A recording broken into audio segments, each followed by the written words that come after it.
Have you ever wondered how Shanks keeps his hair so wonderfully lush and vibrant? Well, it's because he infuses it with the essence of the subscribe button for the Grand Line Review, which not only gives his hair regular One Piece content uploaded straight into his hair, but it also keeps it looking vigorous and energetic. Subscribe today and your hair can be the same. Hello and welcome to the Grand Line Review, your source for everything One Piece, and today we are here to discuss an event that could have reshaped the entire world as we know it, being the potentially grand conflict between Shanks and Kaido, which of course we have never seen with our own eyes and have not spoken about since, but this is undoubtedly one of the most pivotal moments that we have experienced in the series, or more accurately, not experienced. And if you're one of those people who hears that and goes, wait, what? When did this happen? I get ya, because it certainly wasn't presented to us in a particularly memorable way, despite the monumental importance that such an event would have held. And that importance was definitely not lost on the very few characters who we did see discussing it. However, I think that over time this event has been lost in the annals of history. And some of that does make sense because it did take place directly before Marineford, so the whole Whitebeard business kind of overshadowed all of that. But basically, the first we heard of this occurred 29 hours before the scheduled execution of Port Castiace, and story-wise, we were currently in the Impel Down arc. So there was this brief scene outside of the prison featuring one of my favorite vice admirals, being Momonga, waiting to escort Boa Hancock, and one of his officers made a rather urgent report which went a little something like this. Vice Admiral Momonga, red-haired Shanks has been involved in some minor clashes in the New World. To which Momonga says, Shanks, are you sure? Why now? Against who? Kaido, one of the 4 emperors. Which, you know, just let's pause for a second right there, because I do love the idea that this random marine has to go to the trouble of telling Momonga that Kaido is one of the 4 emperors. You know, as if this vice admiral wasn't aware of that fact. It's one of those things where it's clearly intended to inform the audience, because Kaido wasn't a hugely known name to us back then. Like, we'd heard it here and there, and we'd seen a terrible silhouette of him, but weekly readers or new readers would have needed that reminder.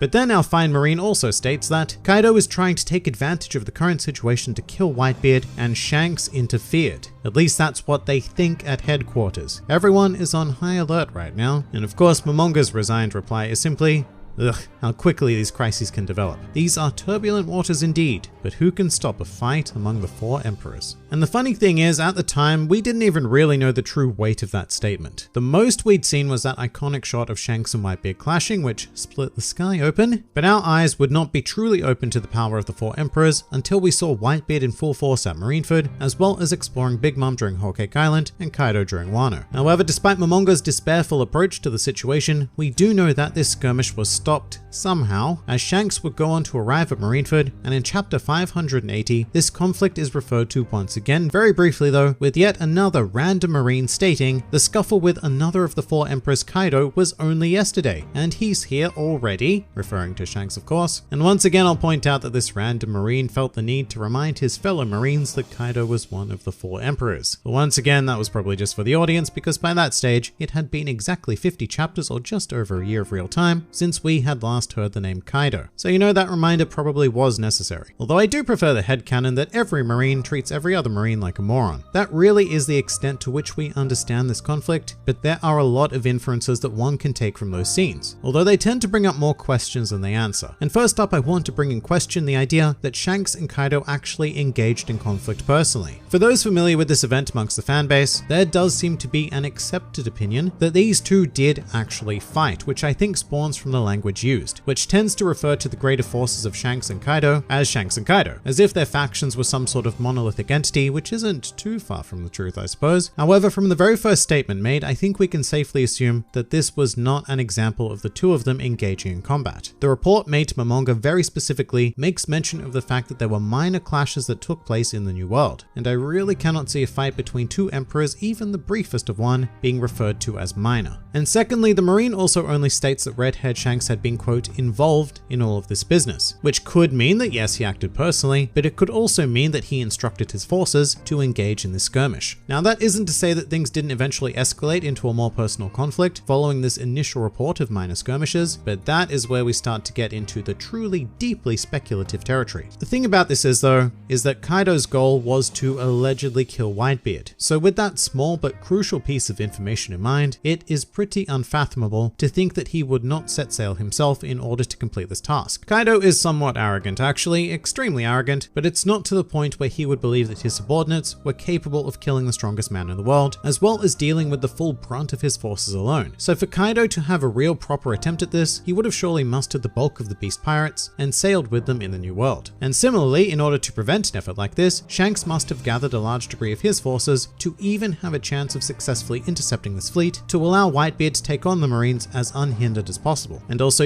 prevent an all-out war between two of the four emperors, because that is most likely what would have happened had Shanks not acted. Kaido would have reached the Whitebeard pirates before their arrival at Marineford, and an entirely different paramount war would have taken place, very potentially still resulting in the death of Whitebeard, with the strongest man in the world taking on the strongest creature in the world, which would have been pretty cool to see, but alas, no, it was not meant to be. But knowing that Shanks intercepted Kaido and prevented this brings up another question, which is how did he prevent the situation from erupting into another world-reshaping war, given that it was still a conflict between two of the four emperors, just not Whitebeard? And it really is quite a puzzling thought, more so in retrospect than it was at the time actually. Given that we did not know anything about Kaido during the Marineford arc, I think it was easy to believe that Shanks had simply convinced Kaido to retreat somehow, either by using logic or by the simple threat of all-out war with the Red Hair Pirates, which he eventually used to stop the Paramount War. But then you get to know Kaido over the years and you realize that that very much feels like what he would have wanted. Kaido is thrilled at the prospect of plunging the world into war, and he is not the type to be intimidated by anyone or anything. I mean, just the way that we've seen him casually disregard Big Mom and even confidently embark on his mission to kill Whitebeard shows us that Kaido essentially views himself as the very top of the food chain in the One Piece world. And it's actually honestly quite difficult to argue with that assertion when it comes to raw power anyway. So his reaction to Shanks appearing probably would have been similar to Whitebeard's reaction to Shanks when we saw them meet after the Enisobi arc, with Whitebeard holding this deeply rooted sense of superiority. And I guess what I'm trying to say is that I really don't see a case where Kaido was either convinced or intimidated by Shanks to the point where he would retreat and allow Shanks to sail onto Marineford. And you would think that would leave one simple option, which is to fight. Because with Kaido's personality in mind, seeing him transform into a dragon and just blatantly attack Shanks is in no way out of the question. But at the same time, that also doesn't make an awful lot of sense with the other puzzle pieces that we have in play. Quite specifically, the fact that Shanks did arrive at Marineford with, at the very least, his core crew of Red Hair Pirates, and all of them, including Shanks himself, looked entirely unharmed, fresh and ready for action. So not only are there no physical indications of a heated battle, but it also doesn't make a ton of sense thinking about the timeline. Because once again, the first reports of actions of the Red Hair Pirates occurred 29 hours before Ace was scheduled to be executed, at which point he was definitely located firmly in the New World, and the Paramount War itself began anywhere from 26 to 29 hours after that in real time. And it would have lasted a couple of hours at most, at which point Shanks arrived to put an end to it. So that really does not give the Red Hair Pirates an awful lot of time to both confront Kaido and then to arrive at Marineford, especially with what we know now about top figures in this world battling for days and days on end. So with all of that in mind, I am forced to conclude that Shanks somehow managed to halt Kaido without excessive confrontation, and thus prevented a secondary Paramount War from ever beginning. And with that conclusion, we also come up with a series of potential scenarios under which this occurred, some of which are more plausible than others. Now, the first of which I'd like to examine is simply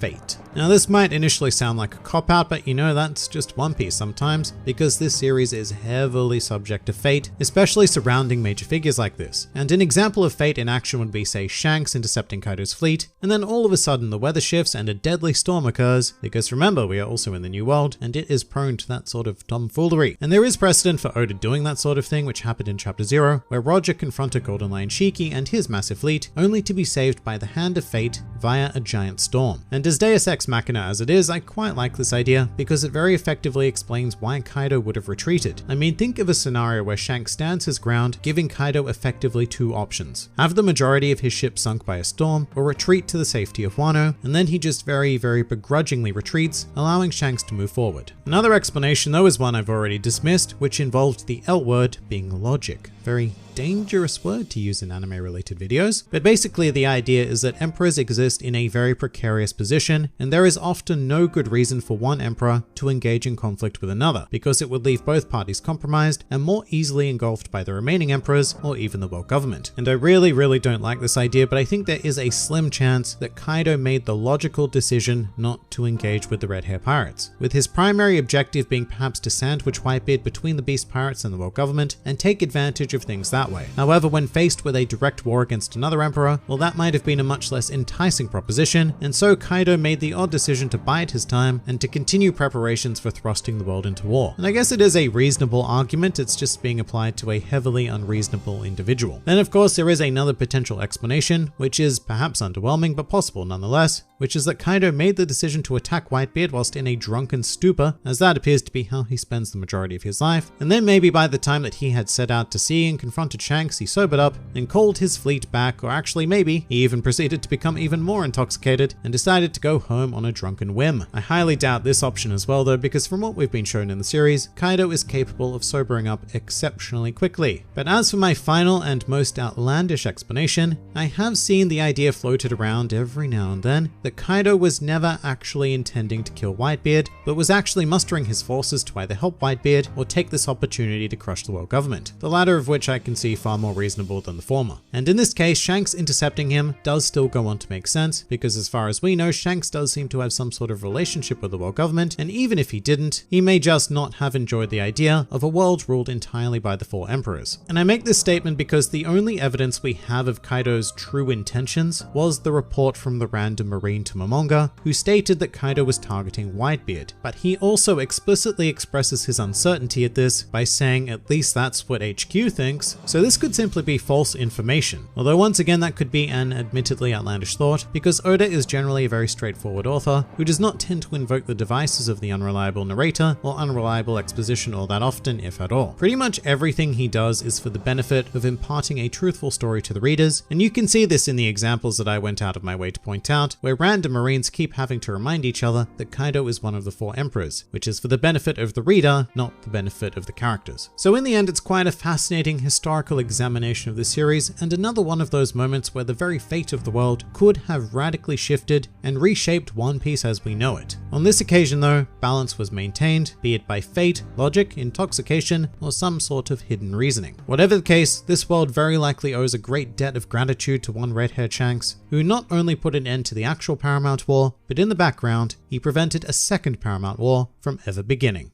But what do you guys think? Please do leave your thoughts in the comments below, or even join my Discord server. And if you'd like to see more videos like this, please do go and check out some of my other content, or even subscribe to the channel for more glorious One Piece business uploaded straight into your YouTube feed. But for now, this has been the Ground Line Review, and I'll see you next time.